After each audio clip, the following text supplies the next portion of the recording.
हाय नमस्कार. माझ्या सगळ्या गोड मैत्रिणींना आजचा दिवस खूप आनंदाचा जावो. तर मैत्रिणींनो, आपली एक मैत्रीण आहे, तिने असं सांगितलेलं की तुमचं किचन आहे ते पूर्ण दाखवा म्हणून.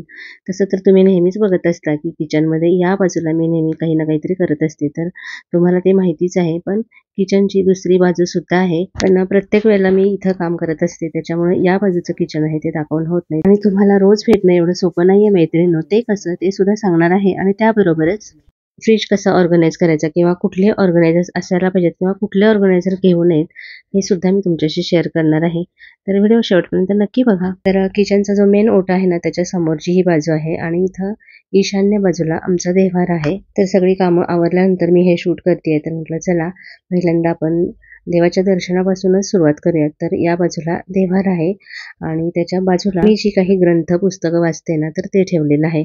तर समोरून ही अशी बाजू दिसते, म्हणजे मी ही गॅलरीमधून तुम्हाला हा व्ह्यू दाखवते आहे. तर देव्हाराच्या बाजूला हा असा अजून एक सर्विंग ओटा आहे. तर इथं सगळी आपण पॅन्ट्री, म्हणजे जिथं आपण सगळे कडधान्य, डाळी वगैरे किंवा पिठाचे डबे वगैरे असतात ना, तर ते इथं या बाजूला ठेवलेले असतात. तर ग्रोसरी ऑर्गनायझेशनचा जो व्हिडिओ आहे ना, त्याच्यामध्ये मी हे दाखवलेलं एकदा. तर हा जो पॅरलल ओटा दिसत आहे ना, तो ॲक्च्युअली ती एक मांडणी होती, उभी मांडणी, म्हणजे जिथं लाईटची बटणं दिसतात ना फ्रीजच्या बाजूला, तर तिथं ही उभी मांडणी होती. पण मला काही ती एवढी बरोबर दिसत नव्हती, म्हणजे लूक बरोबर येत नव्हता, म्हणून मग मी ती काढायला लावली जेव्हा हे ओटा वगैरे बनवला तेव्हा, आणि त्याचा असा पॅरलल ओटा बनवून घेतला. यामुळे किचनला छान लुक तर आलाच, पण त्याच्यावरती मिक्सर किंवा अजून काही गोष्टी आहेत त्या तिथं ठेवू शकतो. आणि फ्रीज आहे त्याची ही जागा होती, या देव्हारा आहे तिथं. पण आम्हाला देव्हारा असा खालीच बसून घ्यायचा होता आणि ही ईशान्य बाजू आहे, त्यामुळे मग आम्ही इथं देव्हारा ठेवला आणि फ्रीज या बाजूला ठेवला. तर तुम्हाला नेहमी मी या समोरची जी बाजू आहे मेन ओटा, तर तिथं नेहमी काम करत असताना दिसते आणि तिथं मला इझी पण पडतं. कारण बघा, तुम्हाला भेटायला येणं एवढं सोपं नाही मैत्रिणींनो. असे एक वेगवेगळे कॅमेऱ्याचे अँगल लावावे लागतात. या समोरच्या बाजूला भरपूर जागा आहे, त्यामुळे इथं कॅमेरा लावणं मला सोपं पडतं. आणि जेव्हा आपण किचनमध्ये काम करत असतो तेव्हा तुम्हाला तर माहिती आहे की हात ओले असतात किंवा खूप वेळा घाई गडबड असते. अशा वेळेला प्रत्येक वेळेला कॅमेराचा अँगल चेंज करणं शक्य नसतं. त्यामुळं नेहमी एकाच बाजूला असा हा कॅमेरा लावून मी त्याचं शूट करत असते. तर या बाजूला बघा, ओट्याच्या वरच्या बाजूला एक खिडकी आहे आणि बाजूला दरवाजा आहे, तिकडे एक गॅलरी आहे. आणि ज्या मैत्रिणी नेहमी माझे व्हिडिओ बघतात त्यांना तर ही गॅलरी अगदी ओळखीचीच आहे, कारण भरपूर फुलं झाडं मी इथं लावलेली आहेत. तर असं हे आमचं किचन आणि त्या बाजूची ही गॅलरी. आता मी तुम्हाला हे पूर्ण किचन आहे ते दाखवते.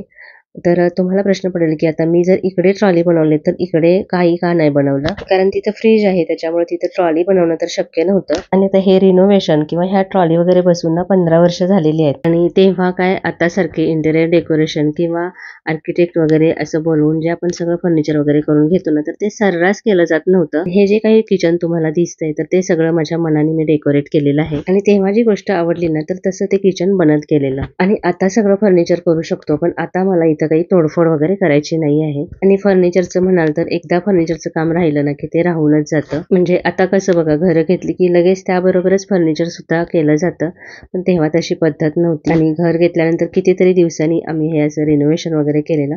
तर आता फ्रीज नाही या बाजूला आहे आणि तिथं मला एवढं क्लिनिंग आहे ते व्यवस्थित करता येत नाही, म्हणून मी तो या बाजूला घेतलाय. तर आता 2-3 महिन्यानंतर एकदा फ्रीज क्लीन करते, कारण तो काही जास्ती खराब होत नाही. कारण तुम्ही बघितलं की तिथं मी त्या मॅट टाकलेल्या आहेत आणि फ्रीजमध्ये फ्रीज मॅट टाकले ना की जास्त फ्रीज खराब होत नाही. आता ऑर्गनायझर्स कुठले आहेत, तर हे माझ्याकडे 2 वर्षापूर्वीचेच आहेत ऑर्गनायझर. आणि तेव्हा सुद्धा मी फ्रीज ऑर्गनायझेशनवरचा व्हिडिओ केलेला आणि खरं सांगू का, तो माझा पहिला ऑर्गनायझेशनवरचा व्हिडिओ होता आणि तो व्हायरल गेला आणि सगळ्यांना तो खूप आवडला सुद्धा. तर हे त्यावेळचेच आहेत कंटेनर वगैरे सगळे, आणि हे सगळे जे आहेत ना ते प्लास्टिकचेच कंटेनर आहेत. तर काही वेळेला प्लास्टिकला आपण पर्याय ठेवू शकत नाही, म्हणजे काचेचे वगैरे असतात, पण बोरोसिलचे वगैरे आहेत ना तर ते खूप महाग असतात आणि दुसरे हलक्या क्वालिटीचे आपण आतमध्ये फ्रीजमध्ये ठेवू शकत नाही.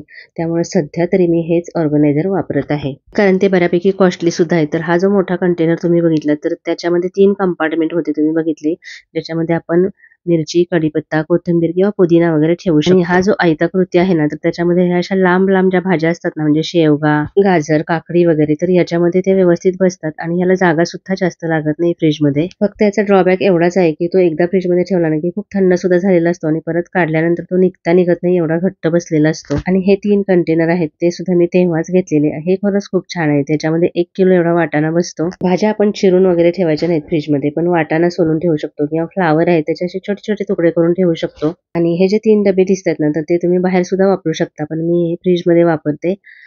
जे व्हर्टिकल स्पेस असतो दरवाजाच्या इथला, तर तिथं ते व्यवस्थित बसतात. फक्त हे डबे आहेत ना, ते एअर टाईट नाही आहेत. म्हणजे ते दिसायला चांगले दिसतात, त्याची क्वालिटी पण चांगली आहे. पण जर तुम्ही बाहेर वगैरे ठेवले ना रवा वगैरे, तर त्याच्यामध्ये मुंग्या वगैरे जातात.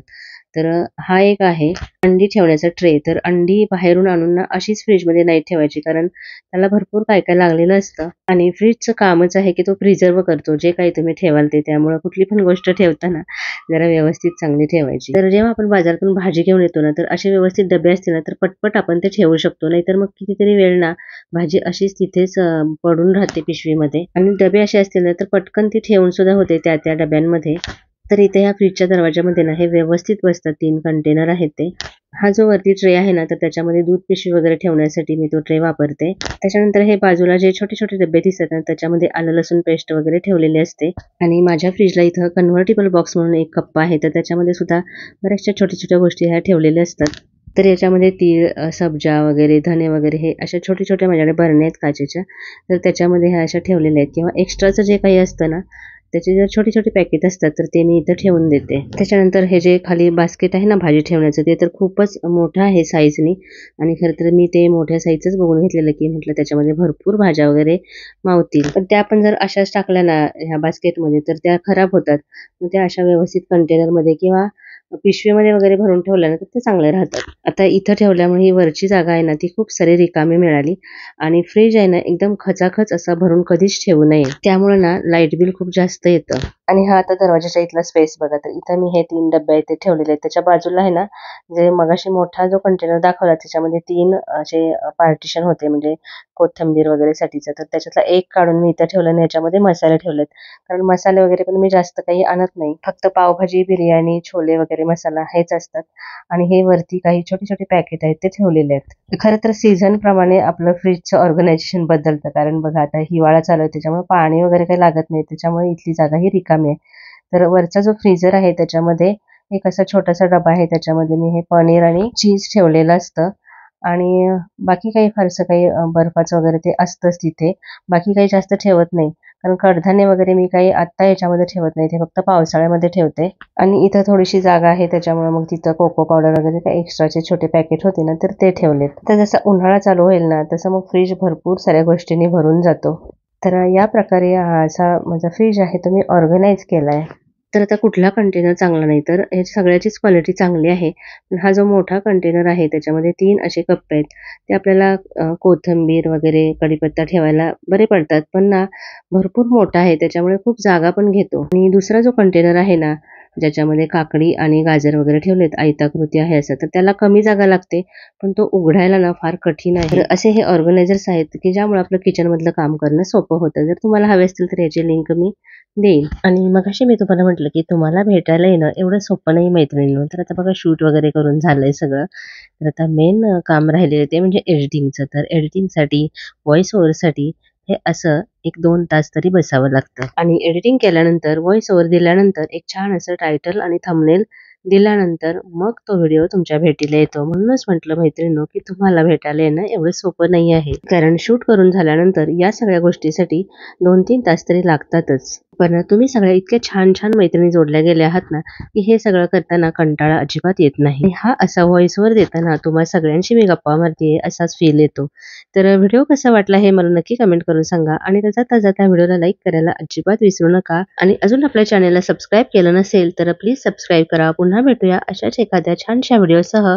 तोपर्यंत खुश राहा, आनंदी राहा.